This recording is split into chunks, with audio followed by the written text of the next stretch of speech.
We now return to Illinois Rising, presented by the Illinois Policy Institute, the radio show discussing the honest truth about Illinois policy and politics. Here's AM 560's Dan Proft. Dan Proft back with John Tillman, President and CEO of the Illinois Policy Institute. And John, there's a lot of back and forth between Governor Rauner and Tiny Dancer this week. Tiny Dancer looking for someone else to focus on, to deflect attention away from him, because the international attention he's been getting for the last couple of months hasn't been great. Very painful to be held accountable by your own constituents. What's his approval rating down to? Just above Lyme disease, I think, about 14% approval rating, and a growing chorus of people who say that if he shouldn't be recalled, that recall legislation that essentially targets him, sponsored by State Representative LaShawn Ford, should move forward, should get a floor vote, should be signed by the governor. And it turns out Governor Rauner agrees, because this week he said that he would sign the recall legislation if it made it to his desk, that having recall for elected officials at every level is just good public policy. I think this is one of the great examples. He was on your show earlier this week, the governor was, and that was one of the best 14 minutes I've heard from a political actor in a long, long time in terms of laying out what the core problem is, who the obstacles to the problem are, and what his point of view was on the solutions. And this is something I think that is not easy politically, that the way people perceive it, conventional wisdom, sort of the punditry class here in Illinois. Let's all just get along. The combine, as John Cass would say, right, will continue to operate. Things will be fine. What Rauner said with that interview that you did with him was, I want to blow this all up, and I want to divide and find partnerships between Rahm and his now self-interest, because he's auguring in, and Madigan, who's been the stalwart of the other side for so very long. He's trying to find a coalition to try to triangulate, and I think it's pretty fascinating. Well, interestingly as well, he also made the signal very clear that he's not just going to sit here and be a pincushion. So Rahm said that not agreeing to a $500 million bailout, yet another bailout of the Chicago public school system, was somehow holding the children of the Chicago public school system hostage. And I think Governor Rauner had just about enough lip from the little ballerina. And so when he joined us on the AM 560 morning show, Chicago's Morning Answer, 5 to 9 a.m. for those of you.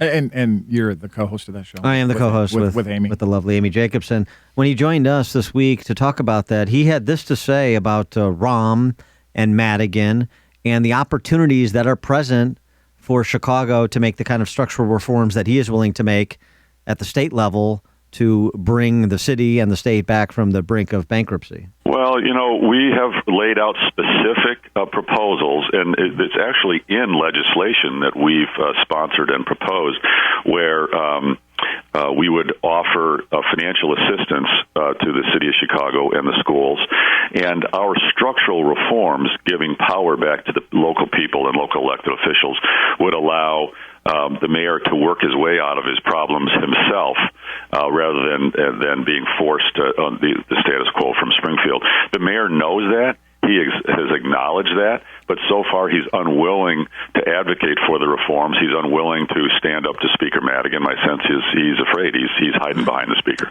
Ooh, threw down the gauntlet. Not only that, but here's what I think is interesting about this, especially Rahm using the line that the governor is holding the children hostage. Actually, the person who's holding and the people that are holding the children hostage is Karen Lewis and the Chicago Teachers Union. And so far, what Rahm has demonstrated, he's scared of Karen Lewis and the Chicago Teachers Union. He proved that in 2012 when he capitulated on that strike.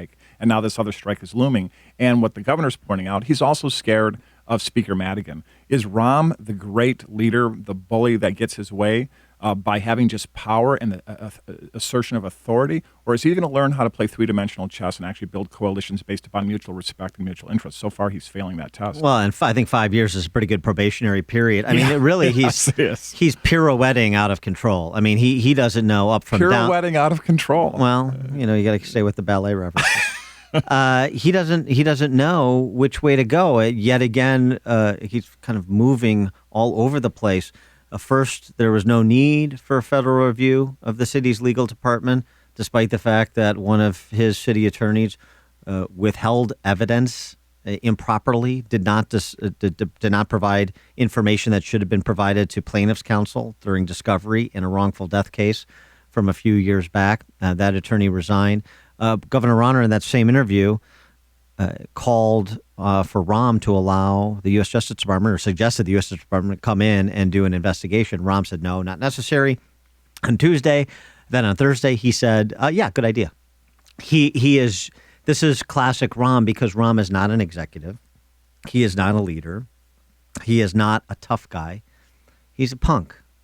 And all that he tries to do, and all that he's tried to do in 5 years, is win the daily spin cycle with the Chicago press and create this mythological representation of himself nationally and internationally in pursuit of his political ambitions. He never had any real interest in being a policy leader, being an agent of structural change, the way Governor Rauner's attempting to be at the state level, at the city level. He just had this as a way station for something bigger and better for himself. And 5 years later, you have the civic institutions in Chicago literally disintegrating.